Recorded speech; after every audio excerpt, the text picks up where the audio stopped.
ಎಲ್ಲರಿಗೂ ಬೆಳಗಿನ ಶುಭೋದಯ. ನನ್ನ ಹೆಸರು ಭುವನಯ್ಯ ಮಿಸಿಕೋಟಿ. ನಾನು 5ನೇ ತರಗತಿಯಲ್ಲಿ ಓದುತ್ತಿದ್ದೇನೆ.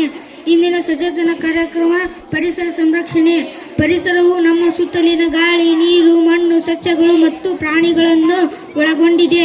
ಕಾಡಿದ್ದರೆ ನಾಡು, ನಾಡಿದ್ದರೆ ನಾವು ಎಂಬ ಗಾದೆಯಂತೆ ಮಾನವನ ಬದುಕು ಪರಿಸರದ ಮೇಲೆ ಸಂಪೂರ್ಣವಾಗಿ ಅವಲಂಬಿತವಾಗಿದೆ.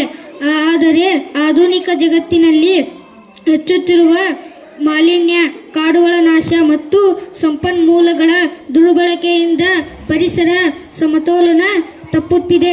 ಸಂರಕ್ಷಣಾ ಕ್ರಮಗಳು: ಮರ ನೆಡುವುದು. ಮನೆಗೊಂದು ಮರ, ಊರಿಗೊಂದು ವನ ಎಂಬ ತತ್ವದಂತೆ ಹೆಚ್ಚು ಗಿಡಗಳನ್ನು ನೆಟ್ಟು ಪೋಷಿಸಬೇಕು. 4-6 ತತ್ವದ ಬಳಕೆ: ನಿರಾಕರಿಸು, ಕಡಿತಗೊಳಿಸು, ಪುನರ್ಬಳಸು ಮತ್ತು ಪುನರ್ರೂಪಿಸು. ಈ 4-6 ತತ್ವಗಳನ್ನು ರೂಢಿಸಿಕೊಳ್ಳಬೇಕು.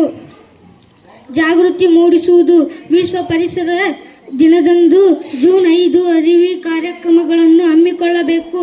ಸಾರ್ವಜನಿಕ ಸಾರಿಗೆ ಬಳಕೆ: ವಾಹನಗಳ ಬಳಕೆಯನ್ನು ಮಿತಿಗೊಳಿಸಿ ಮಾಲಿನ್ಯವನ್ನು ತಗ್ಗಿಸಬೇಕು.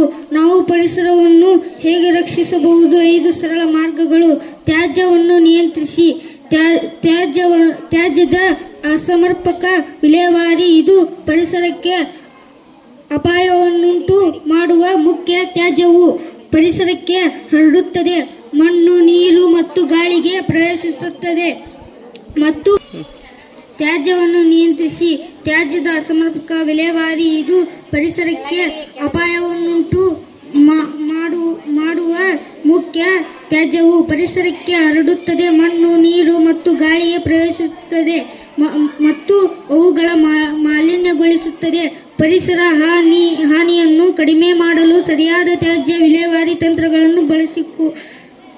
ಮಳೆ ನೀರು ಕೊಯ್ಲು: ನೀರು, ಮೈಲು ಅಥವಾ ಭೂಗತ ನೀರು ಪರಿಸರದ ಒಟ್ಟಾರೆ ಆರೋಗ್ಯದ ಮೇಲೆ ಪರಿಣಾಮ ಸಂಪನ್ಮೂಲವಾಗಿದೆ. ನೀರು ಬತ್ತಿದ್ದರೆ ಪರಿಸರವು ಬತ್ತಿ ಹೋಗುತ್ತದೆ.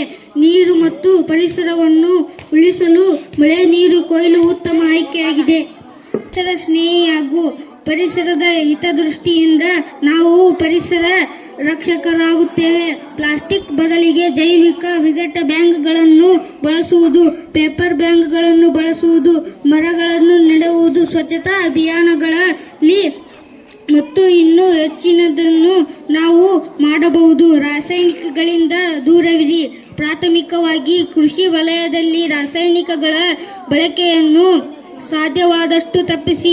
ಸಾಧ್ಯವಾಗದಿದ್ದರೆ ಯಾವುದೇ ರಾಸಾಯನಿಕವು ಪರಿಸರವನ್ನು ತಲುಪುವುದಿಲ್ಲ ಮತ್ತು ಬಳಕೆಯ ನಂತರ ತಟಸ್ಥ ಖಚಿತಪಡಿಸಿಕೊಳ್ಳಿ. ಉಪಸಾರ: ಪರಿಸರ ಸಂರಕ್ಷಣೆ ಕೇವಲ ಸರ್ಕಾರದ ಜವಾಬ್ದಾರಿಯಲ್ಲ, ಇದು ಪ್ರತಿಯೊಬ್ಬ ನಾಗರಿಕನ ಕರ್ತವ್ಯ. ನಮ್ಮ ಭೂಮಿಯನ್ನು ಉಳಿಸುವುದು ನಮ್ಮ ಭವಿಷ್ಯವನ್ನು ಉಳಿಸಿಕೊಂಡಂತೆ.